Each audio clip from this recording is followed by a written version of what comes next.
শেষ। প্রত্যেকটা ঘরে ঘরে জাদু চলছে, জিনের আসর চলছে। এটা বাস্তবতা, বাস্তবতা। প্রতিটা ঘর ব্ল্যাক ম্যাজিকে শেষ। আপনি গত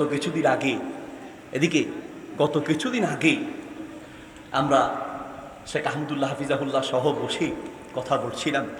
তো তখন তিনি কিছু ব্ল্যাক ম্যাজিক যে মানুষকে বিভিন্নভাবে করছে ওনার কাছে বলা হলো। উনি আমাকে বললেন সুবহান আল্লাহ, একটা ছবি ইন্টারনেটে একজনে পাঠালেন, হোয়াটসঅ্যাপে। একজন ব্যক্তির পেট থেকে কাঁচি বের করা হয়েছে, কাঁচি বের করা হয়েছে। তো ডাক্তাররা বড় অবাক যে এই লোকটার পেটে কাঁচি ঢুকলো কি করে। কাঁচি বুঝছেন না, দাঁড়ের মতো কাঁচি। আর কাঁচি কি খাওয়া সম্ভব নাকি, ঢুকলো কি করে? বলো আজকে কি খেয়েছেন? বলছে আমি কেক খেয়েছি। বলছে না, অসম্ভব, আপনি কেক খান নাই। কেক খেলে কাঁচি হলো কি করে? ডাক্তারদের কাছে জবাব নেই, আমাদের কাছে জবাব আছে। ব্ল্যাক ম্যাজিকের মাধ্যমে আপনাকে খাওয়াবে কেক, বিস্কিট, এই জাতীয় কিছু। পেটে যাওয়ার পর এটা ছুরি হয়ে যাবে, কাঁচি হয়ে যাবে, বিভিন্ন কিছু কেচি হয়ে যাবে। আপনার জীবনটা দুনিয়াতেই ধ্বংস হয়ে যাবে, ঠিক কিনা? ঘরে ঘরে ব্ল্যাক ম্যাজিক চলছে, জিন ভূতের আসর চলছে। ব্ল্যাক ম্যাজিক জিন ভূতের আসর থেকে এবং ঘরকে জিন ভূতের আসর থেকে মুক্ত করার জন্য আল্লাহর কোরআনের বিকল্প কোনো রাস্তা নাই। কোরআন তেলাওয়াত করতে হবে, কোরআন তেলাওয়াত করতে হবে। বিশেষ করে ঘরে মাঝে মাঝে সূরা বাকারা পড়বেন, সাউন্ড বক্সে চালিয়ে দিবেন।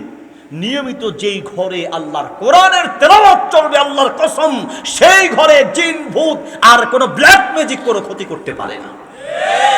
আপনার ঘরে তো টিভি চলে, আপনার ঘরে তো নাচ গান চলে, আপনার ঘরে তো দুনিয়ার অশ্লীল ভিডিও চলে, কিন্তু আল্লাহর কোরআন চলে না। আপনাকে বলছি, আপনাকে সন্তানকে সুখে শান্তিতে রাখতে চান, নিজে সুখে শান্তিতে থাকতে চান, আপনার উপরেই ফরজ হচ্ছে আল্লাহ কোরআন তেলাওয়াত করা। সহিহ বুখারীতে হাদিসটি আছে, মিশকাতে হাদিসটি আছে, হাদিসটি সহিহুল জামি কিতাবে আছে, হাদিসটি মুসনাদে আহমদে আছে। নবী সাল্লাল্লাহু আলাইহি ওয়াসাল্লাম বলেন, কুল্লুকুম রাঈন ওয়া কুল্লুকুম মাসউলুন আন রাইয়াতিহি। তোমরা প্রত্যেকেই দায়িত্বশীল, তোমাদের অধীনস্থদের ব্যাপারে প্রশ্ন করা হবে। আপনি আপনার সন্তানকে কোন শিক্ষায় শিক্ষিত করছেন, কিয়ামতের মাঠে আল্লাহর আসামি কাঠগড়ায় দাঁড়াতে হবে। মনে রাখবেন, ফেরাউনের যে ষড়যন্ত্র ছিল, কিয়ামত পর্যন্ত সেই ষড়যন্ত্রই থাকবে। ফেরাউনের ষড়যন্ত্র ছিল, সে যখন নিজেকে রব দাবি করতে চেয়েছে, তার আগে ষড়যন্ত্র করেছে, ইসলামী শিক্ষার উপরে আঘাত করেছে।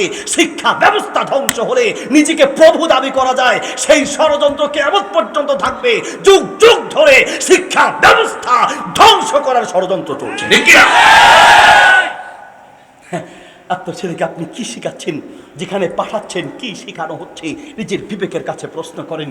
আপনি আপনার ছেলেটাকে শিখাচ্ছেন, বাবা পড়ো, শরীয়তে অজগরটি আসছে তেরে, শরিয়াতে আমটি আমি খাবো পেরে, শরীয়তে অজগরটি আসছে তেরে বলে ছোট বাচ্চার মাথায় ভয় ঢুকানোর দরকার নাই। বাচ্চাকে শিখান শরীয়তে অজু করে নামাজ পড়ি, একদিকে বাক্য গঠন শিখবে, আরেকদিকে ইসলামের বিধান শিখবে, ঠিক কিনা?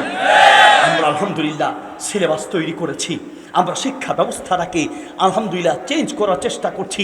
কারণ যেই শিক্ষা ব্যবস্থা তোমাকে প্রস্রাব করা শেখাতে পারে না, যেই শিক্ষা ব্যবস্থা তোমাকে প্রস্রাব করার পরে পানি নেওয়াতে শেখাতে পারে না, যেই শিক্ষা ব্যবস্থা তোমাকে অজু আর নামাজ শেখাতে পারে না, যেই শিক্ষা ব্যবস্থা তোমার বাবার জানাজা পড়াতে শেখায় না, ওই শিক্ষা ব্যবস্থা তোমার ধ্বংসের ব্যবস্থা, ঠিক কি না?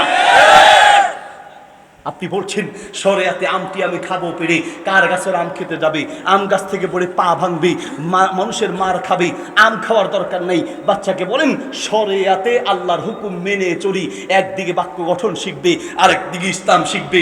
আপনার বাচ্চা বলছে রসইতে ইঁদুর ছানা ভয়ে মরে, ইঁদুর মরুক বাচুক নালে হা করে থাকুক, আপনার বাচ্চার দরকার নেই। বাচ্চাকে শিখান রসইতে ইসলাম মতো জীবন গড়ি, একদিকে বাক্য গঠন শিখবে, আরেকদিকে ইসলামের বিধান শিখবে, ঠিক কিনা?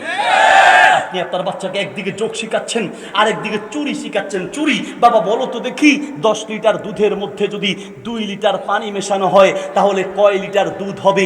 দুধের সাথে পানি মেশানোর এই চুরির অঙ্ক মুসলমানের বাচ্চা শিখবে কেন? মুসলমান চুরিকে ঘৃণা করা শিখবে, ঠিক কিনা? মুসলমানের বাচ্চা যোগ শিখবে তো ইসলামী পদ্ধতি শিখবে। বলেন বাবা বলো, 2 রাকাত ফজরের ফরজ, জোহরের 4 রাকাত, আসরের 4 রাকাত, মাগরিবের 3 রাকাত, এশার 4 রাকাত। বাবা যোগ করে বলো তো দেখি কয় রাকাত ফরজ নামাজ প্রতিদিন পড়তে হয়। একদিকে যোগ করা শিখবে আর একদিকে নামাজের হিসাব শিখবে। আপনার বাচ্চাকে ভাগ শিখাচ্ছে, গুণ শিখাচ্ছে, আরেকদিকে সুদ শিখাচ্ছে। বাবা বলো তো দেখি 100 টাকায় যদি 2 টাকা সুদ আসে, 10 লক্ষ টাকায় কত টাকা সুদ আসবে? মুসলমানের বাচ্চা